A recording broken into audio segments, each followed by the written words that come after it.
Like, share, subscribe. ये आवाज, ये गुजारिश हम सब ने अनगिनत बार सुनी है कि उस एक अकेले क्लिक की असली कीमत क्या है। वो सिर्फ एक नंबर नहीं है, वो एक सिग्नल है, एक सिफारिश है और एक कनेक्शन बनाने का वादा भी। आज बात करते हैं एक ऐसे रक्षा सौदे की जो भारत के आसमान की तस्वीर हमेशा हमेशा के लिए बदल सकता है। एक ऐसा प्रस्ताव जिसे अगर भारत मान ले तो हमारी वायुसेना की ताकत अगले 30 सालों के लिए एक नए लेवल पर पहुंच सकती है। ये सब कुछ घूम रहा है रूस के Su-57E फाइटर जेट और उसके साथ आ रही एक ऐसी पेशकश के इर्द गिर्द जो पहले कभी नहीं हुई। तो सवाल ये खड़ा होता है कि रूस का ये प्रस्ताव भारत के लिए एक गोल्डन अपॉर्चुनिटी है या फिर एक बहुत बड़ा जियोपॉलिटिकल गैम्बल। भारत को एक ऐसे फैसले का सामना करना पड़ रहा है जिसके नतीजे बहुत दूर तक जाएंगे। ये सिर्फ एक फाइटर प्लेन खरीदने की बात नहीं है, ये भारत के सामरिक भविष्य को एक नई दिशा देने का फैसला है। तो चलिए इस पूरे मामले को परत दर परत समझते हैं। सबसे पहले देखेंगे कि रूस का ये ऐतिहासिक ऑफर आखिर है क्या। फिर Su-57E फाइटर के अंदर झांकेंगे और जानेंगे कि इसमें क्या खास है। इसके बाद भारत के लिए इसमें क्या मौके हैं और क्या खतरे, इस पर बात करेंगे। और आखिर में ये समझने की कोशिश करेंगे कि इस मोड़ पर भारत का अगला कदम क्या हो सकता है। तो चलिए शुरू करते हैं पहले हिस्से से। सबसे जरूरी बात यह है कि इसे सिर्फ एक बिक्री की तरह न देखा जाए, ये उससे कहीं ज्यादा है। ये एक गहरी रणनीतिक साझेदारी और टेक्नोलॉजी देने का ऑफर है। एक ऐसा ऑफर जो दशकों पुरानी भारत रूस रक्षा दोस्ती को एक बिल्कुल नए लेवल पर ले जा सकता है। ये ऑफर इतना जबरदस्त क्यों है? क्योंकि रूस सिर्फ विमान नहीं बेच रहा, वो साथ में दे रहा है उसे बनाने का पूरा ब्लूप्रिंट, उसे हमारी जरूरतों के हिसाब से बदलने की पूरी आजादी और आने वाले लड़ाकू विमानों को बनाने की नींव। जरा सोचिए, इंजन की पूरी टेक्नोलॉजी और यहाँ तक कि स्टील्थ कोटिंग का फॉर्मूला भी। ये तो भारत को रक्षा उत्पादन में आत्मनिर्भर बनाने की चाबी हाथ में देने जैसा है। और इस सौदे को लेकर रूस कितना सीरियस है, यह उनके इस बयान से साफ पता चलता है। उनका कहना है कि भारत की हर मांग उन्हें मंजूर है। यह दिखाता है कि वो कितने लचीले हैं और इस पार्टनरशिप को हर हाल में मजबूत करना चाहते हैं। और ये सब हो रहा है व्लादिमीर पुतिन की भारत यात्रा से ठीक पहले, जो इसके रणनीतिक महत्व को और भी ज्यादा बढ़ा देता है। चलिए अब आते हैं उस चीज पर जिसके इर्द गिर्द ये सारी बात घूम रही है, खुद Su-57E फाइटर जेट। ये आखिर है क्या भला?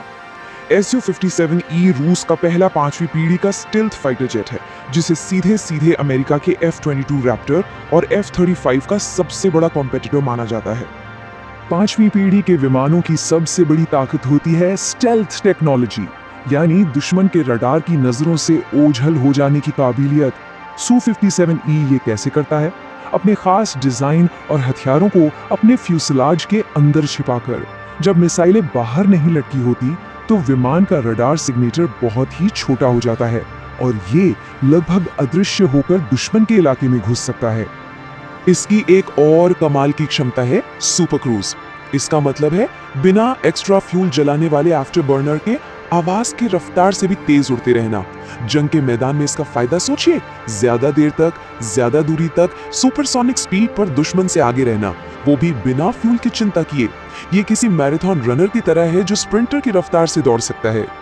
लेकिन कहानी यहीं खत्म नहीं होती। इस फाइटर में लगा है एक बहुत ही पावरफुल ASR रडार और AI की मदद से टारगेट को पहचानने और लॉक करने वाला सिस्टम। इसके चारों तरफ लगे ऑप्टिकल और इंफ्रारेड सेंसर्स इसे 360 डिग्री विजन देते हैं, मतलब कोई भी दुश्मन इससे छिप नहीं सकता। हवा में इसकी कलाबाजियां बेजोड़ हैं, जो किसी भी डॉग फाइट का पासा पलट सकती हैं। और सबसे बड़ी बात, ये भविष्य के हाइपरसोनिक हथियार भी लॉन्च करने में सक्षम है। रूस का ये दावा इस विमान की क्षमता को साफ साफ दिखाता है।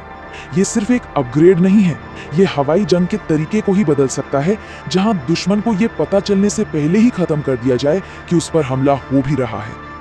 तो ठीक है, जेट तो बहुत जबरदस्त है, लेकिन अब आते हैं तीसरे और सबसे अहम हिस्से पर कि अगर भारत ये प्रस्ताव स्वीकार करता है तो उसे क्या फायदा होगा। ये सिर्फ एक मिलिट्री डील से कहीं बढ़कर है, इसके दूरगामी रणनीतिक, आर्थिक और तकनीकी फायदे हैं। तो भारत के लिए फायदे क्या हैं? सबसे पहला, वायुसेना को तुरंत 5वीं पीढ़ी का फाइटर जेट मिल जाएगा। दूसरा, इसकी टेक्नोलॉजी भारत के अपने फाइटर जेट प्रोग्राम AMCA को कई साल आगे ले जा सकती है। इसके अलावा देश में ही एक पूरा डिफेंस इकोसिस्टम खड़ा होगा।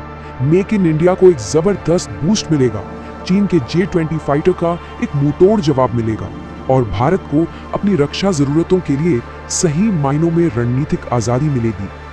और सबसे बड़ी बात यह है कि इस टेक्नोलॉजी ट्रांसफर का भारत के स्वदेशी इंडस्ट्रियल बेस पर एक जबरदस्त असर पड़ सकता है। इंजन, एवियोनिक्स, सेंसर, भारत न केवल इन्हें बना पाएगा बल्कि इनमें बदलाव और सुधार भी कर पाएगा। ये सिर्फ एक विमान खरीदना नहीं है, ये एक पूरी पीढ़ी की क्षमता का निर्माण करना है। लेकिन जैसा हर बड़े सौदे के साथ होता है, सिक्के का एक दूसरा पहलू भी है। तो अब बात करते हैं उन चुनौतियों और जोखिमों की जो इस डील के साथ जुड़े हैं, क्योंकि हर बड़े दांव में एक बड़ा रिस्क भी होता है और ये कोई अपवाद नहीं है। तो रिस्क क्या क्या है? सबसे बड़ा सवाल है भरोसे का। क्या रूस वाकई में पूरी टेक्नोलॉजी देगा जैसा वो कह रहा है? इतिहास थोड़ा मिला जुला रहा है। फिर आती है लागत। प्रोडक्शन प्लांट और टेक्नोलॉजी ट्रांसफर पर बहुत ज्यादा पैसा लगेगा। अमेरिकी CATSA जैसे प्रतिबंधों का भी एक असली खतरा है। और एक चिंता ये भी है कि अगर Su-57E पर इतना बड़ा निवेश होता है तो कहीं भारत का अपना AMCA प्रोग्राम पीछे न रह जाए।